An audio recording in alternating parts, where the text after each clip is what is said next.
वालेकुम my YouTube family, कैसे हैं आप सब लोग। उम्मीद है आप सब खैरियत से होंगे और बहुत खुश होंगे अपने घरों में। अल्लाह पाक आप पे अपना करम करें और आप इसी तरीके से खुशबाश और हंसते और मुस्कुराते रहें। तो गाइस, आज की जो वीडियो है वो बेसिकली मैं एज ए कंसल्टेंट भी काम करती हूँ। हम स्टडी वीज़े को ज़्यादातर डील करते हैं, तो उसमें टेस्ट, लैंग्वेज टेस्ट वगैरह होते हैं डिफरेंट किस्म के, तो वो हम लोग करते भी हैं, करवाते भी हैं। तो उसके अंदर जो है कुछ चीज़ें होती हैं जो स्टूडेंट्स को कम्प्लेक्स होता है कि किस स्टडी वीज़े के लिए कौन सा टेस्ट किया जाए। अगर हम किसी किस्म का वर्क परमिट अप्लाई करते हैं तो उसके लिए कौन सा टेस्ट जो है वो अच्छा होगा और कौन सा टेस्ट जो है वो हमें जो आगे फ़ायदा देगा, या हम कोई टेस्ट भी ना करें। देखिए गाइस, इसमें एक दो चीज़ें होती हैं। एक तो ये होता है कि ये आपकी स्टडी पर डिपेंड करता है कि आपकी जो स्टडी है उसका क्या क्राइटेरिया है। अगर आपकी स्टडी अच्छी है, सम यूनिवर्सिटीज़ वाले जो होते हैं वो कहते हैं कि हाँ भाई आप कोई टेस्ट कर लें, लेकिन सम ऐसा होता है कि वो आपको टेस्ट भी रिक्वायर्ड नहीं करते। वो टेस्ट इसलिए रिक्वायर्ड नहीं करते क्योंकि भाई आपकी क्वालिफ़िकेशन अच्छी होती है, आपकी डिग्रीज़ होती हैं, आपके पास एक्सपीरियंस होता है, तो उस बिहाफ पे वो है जो है वो आपका कोई टेस्ट उनको नहीं चाहिए होता, वो उसके बगैर ही आपका करवा देते हैं। लेकिन यहाँ पे जो है वो इशू ये है कि कुछ स्टूडेंट्स कहते हैं अगर हमने कोई टेस्ट कर लिया है अब, तो क्या वो हमें फ़ायदा देगा। अगर हम कोई टेस्ट करके रख लें तो उसकी वैलिडिटी क्या होगी और वो कितने अरसे तक के लिए हमारे लिए जो है ना वो अच्छा होगा और हम उससे फ़ायदा ले सकते हैं, या हम कोई टेस्ट ना करें, पहले वर्क परमिट आने दें। तो एक तो मैं पहले यहाँ पे ये अर्ज़ करूँगी कि ये ज़रूरी होता है कि अगर आपका कोई स्पॉन्सर कर रहा है या आपकी डिग्रीज़ के बिहाफ पे किसी ने आपको वर्क वीज़ा असाइन किया है, उस पर क्या कंपनी की कोई स्पेसिफिक रिक्वायरमेंट थी। पहला पॉइंट यहाँ पे ये क्लिक करता है कि क्या कंपनी की कोई स्पेसिफिक रिक्वायरमेंट थी जिसके बिहाफ पे जो है वो ये कर रहे हैं। अगर तो जनाब कंपनी की कोई रिक्वायरमेंट नहीं होती, फिर वो ऐसा आपसे क्वालिफ़िकेशन के ताबे होती है कि आपकी क्वालिफ़िकेशन अच्छी होनी चाहिए और जिस जॉब के लिए अप्लाई किया है आपने उसके पास आपके पास एक्सपीरियंस होना चाहिए उस जॉब का। अगर तो इस कैटेगरी की बुनियाद पर आप जाते हैं तो फिर आपको किसी किस्म का कोई भी टेस्ट करने की ज़रूरत नहीं पड़ती। लेकिन अगर आप इस बिहाफ पे नहीं जाते और आप जो हैं वो देख रहे होते हैं, वेट कर रहे होते हैं कि भाई अभी जैसे ही आपको लेटर दे फिर आपको टेस्ट करना पड़ता है। अगर करना पड़ता है तो क्या होता है, पहली चीज़, अगर तो आपने वर्क के लिए जाना है फिर तो आइल्स एकेडमिक को आप भूल जाएं, ठीक है। आइल्स एकेडमिक उसमें नहीं करना, ना वो आपको आगे फ़ायदा देगा। वो सिर्फ स्टडी को फ़ायदा देगा, जो लोग स्टडी करना चाहते हैं उनको फ़ायदा देता है और वो उनके लिए जो है वो बेनिफिशियल होता है। तो वीडियो काइंडली एंड तक देखिएगा, स्किप कर देते हैं फिर आपको आधी चीज़ें समझ आती हैं और आधी चीज़ें आपकी बीच में ही रह जाती हैं। तो इसके लिए मैं बोलती हूँ अगर आप वीडियो को पूरा देखते हैं, एंड तक देखते हैं, तो बहुत सी ऐसी चीज़ें होती हैं तो आपके माइंड से गुजरती हैं, लेकिन वो फिर आपको क्लिक कर जाते हैं कि अच्छा मिस ने इस टॉपिक पे, इस जगह पे इस तरह की कोई बात की थी। तो उसके बिहाफ पे मैं आपसे जो है वो यही कहना चाहती हूँ कि अगर तो वो आपसे रिक्वायर्ड करते हैं तो फिर वो ऊपर लिखा हुआ होता है, ऑक्सफोर्ड है, टोफल है, डुलिंगो है या आइल्स जनरल है, वो किसी किस्म का कोई भी टेस्ट है तो ऑफ कोर्स उसकी डिमांड करते हैं, वो उसको लिखते हैं। और अगर वो नहीं लिखते तो फिर कोशिश करें कि आप जो हैं वो लैंग्वेज सर्ट का टेस्ट जो है वो आप करवा लें, वो करवा लें ई सोल वाला या ऑक्सफोर्ड टेस्ट, जिसमें लिसनिंग, रीडिंग, राइटिंग कोई और करता है और जो आपका होता है ना स्पीकिंग, वो आप खुद करते हैं। और अगर अभी आप फिर भी शको शुबहात में हैं तो एटलीस्ट अपनी स्पीकिंग की प्रिपरेशन रखें।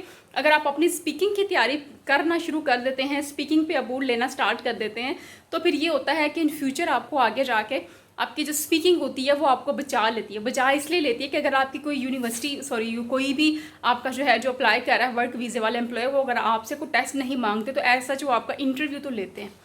अगर आपको बड़ा नॉलेज है, आईटी की फील्ड है, इंजीनियरिंग की फील्ड है, कोई भी फील्ड है आपके पास नॉलेज है उस चीज़ का, तो उसके बिहाफ पे आप ये कर सकते हैं कि वो जो नॉलेज है उसके बिहाफ पे आप उनको जो है आगे एक तो नॉलेज को अपनी वर्डिंग में इंग्लिश में बोल सकते हैं और उनको बता सकते हैं। इसमें कोई ख़ास टेंसेस का आपको ध्यान नहीं रखना होता, बस सिंपल सी इंग्लिश होनी चाहिए जो आपको आती हो और आप वो बोल लें। तो अगर आप वो बोल सकते हैं तो ये एक बहुत अच्छा आपके लिए जो है वो एक हो जाता है, वहाँ पे आपको इन्फेक्ट अच्छा पड़ता है, फिर कोई इंग्लिश टेस्ट नहीं चाहिए होता। तो कोई भी टेस्ट है आपका वो तो तय वो लोग बाद में करते हैं, लेकिन पहली पहली पहली प्रायोरिटी ये है कि स्पीकिंग पे आपका एटलीस्ट अबूर होना चाहिए। अगर आपका स्पीकिंग पे अबूर नहीं है और आप जो है सिर्फ इसी चक्रों में है कि मुझे लेटर आएगा तो फिर आप करेंगे, अगर आपको लेटर आ जाता है तो विदिन मतलब 1 वीक 2 वीक में आप कभी भी अपनी इंग्लिश को इम्प्रूव नहीं कर सकते। तो अपनी इंग्लिश को इम्प्रूव करने के लिए आपको ये चीज़ चाहिए होती है कि एट सच आपकी स्पीकिंग अच्छी हो। तो आज मेरा बेसिकली वीडियो का मकसद ये था कि हम लोग के पास थोड़ा बहुत तो टाइम होता ही है ना यार, हम क्यों ना अपनी स्पीकिंग पे कंसंट्रेट करें, हम क्यों ना उसको बेहतर करें, ताकि किसी किस्म का भी टेस्ट है अगर तो वो मैनेज हो सकता है हम मैनेज करवा लें, लेकिन जो हमारी स्पीकिंग है वो तो हमें देनी पड़ेगी ना। तो अपनी स्पीकिंग को इस कदर अच्छा कर लें कि इन फ्यूचर जाके हमें जो है वो स्पीकिंग हमारी फ़ायदा दे, और हम जो है वो स्पीकिंग के बिहाफ पे कोई LWR listening reading writing manage करवा के हम यहाँ से निकल जाए। तो मेन पॉइंट यहाँ पे ये है कि अपनी इंग्लिश को आहिस्ता आहिस्ता बेहतर करना सीखें। अगर तो आपका मेंटली तौर पे आप प्रिपेयर है कि आपने फॉरेन कंट्री जाना ही जाना है, यहाँ से क्विट करना ही करना है, तो फिर देर किस बात की। आपको अभी से प्रिपरेशन करनी चाहिए, अभी से तैयार होना चाहिए, ताकि जब आप आगे जाएं तो आपको मुश्किलात का सामना ना करना पड़े। चलो मान लिया आपका इंटरव्यू भी नहीं हुआ, उसने कोई टेस्ट भी नहीं मांगा। देख, अगर आप किसी गोरे अंग्रेज के मुल्क में जा रहे हैं तो भाई आपको बोलना तो पड़ेगा ना। अब वहाँ पे आप मुँह फुलोल वप लेकर तो नहीं बैठ सकते, आपको बोलना पड़ेगा, एटलीस्ट उनको बताना पड़ेगा, उनसे कम्युनिकेट करना पड़ेगा। तो एट सच अगर कोई और लैंग्वेज आप नहीं सीख रहे जो कि उनकी होती हैं अपनी, तो एटलीस्ट यार भैया इंग्लिश को थोड़ा सा इम्प्रूव कर लो। रात को, दिन को, जब आपको बेहतर लगता है, थोड़ा सा टाइम मिलता है, थोड़ा सा सीख लो।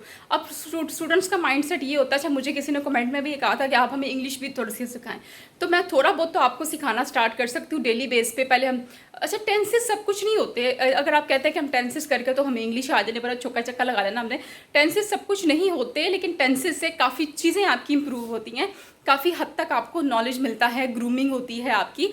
तो जैसे उर्दू बोलते हैं, इंग्लिश, उर्दू के भी बड़े अल्फाज होते हैं, तो वो हम बेसिकली हमें तो नहीं पता होता ना, ज़ेर ज़बर का ख्याल तो कभी रखा ही नहीं हमने। तो इस तरह इंग्लिश में भी इस तरह की बड़ी चीज़ें होती हैं, वो हम उसके बगैर भी बोल सकते हैं। थोड़ा सा नॉलेज हो आपको पास्ट का, फ्यूचर का, प्रेजेंट का, उसके बाद आप उसको खुद ही उसको ढाल लेंगे अपने अल्फाज में। तो ये छोटा सा काम हम कर सकते हैं। किसी भी वर्क परमिट के लिए टेस्ट तो बाद की बात है, पहले आपकी इंग्लिश की स्किल थोड़ी सी अच्छी होनी चाहिए।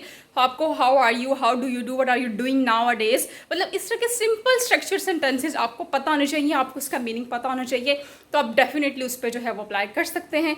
तो इस वीडियो का मकसद बेसिकली ये था कि टेस्ट तो करना ही है, लेकिन एज सच पहला पॉइंट आपकी इंग्लिश है, उस पर तवज्जो दें। गुले कामिल इंशाल्लाह जो है वो ज़रूर इस पर मज़ीद वीडियोस बनाएंगी आपके लिए, और बंदे रहिएगा गुले कामिल के साथ। अपना बहुत ख्याल रखिएगा और अपने गैरों का ज़्यादा ख्याल रखिएगा। फिर मिलेंगे इंशाल्लाह, सेम टाइम पे मिलेंगे, सेम चैनल पे मिलेंगे, इसी तरीके से हंसते मुस्कुराते हुए, खुशियाँ बांटते हुए, और किसी और अट्रैक्टिव टॉपिक के साथ, ताकि आपको पता लगे कि ज़िंदगी में आगे बढ़ने के लिए खाली जो है वो वीडियोस देखना ही नहीं ज़रूरी नहीं होता, हमें कुछ इम्प्लीमेंटेशंस भी करनी पड़ती हैं सिक्योर होके, ताकि हम सिक्योर होके खेलें। पूरा रिस्क में जाने से बहुत ज़्यादा नुकसान होता है, इसीलिए जो है वो आपको कहती चलूँ कि अपना बहुत ख्याल रखिएगा, मेरी वीडियोस देखते रहिएगा। चैनल को लाइक शेयर सब्सक्राइब नहीं किया तो कर लीजिएगा, और अगर आपने कर लिया हुआ है तो बहुत शुक्रिया, इसको औरों को भी शेयर कीजिएगा ताकि वो भी इससे फ़ायदा उठाएँ। फिर मिलेंगे इंशाल्लाह same time same channel. Bye bye.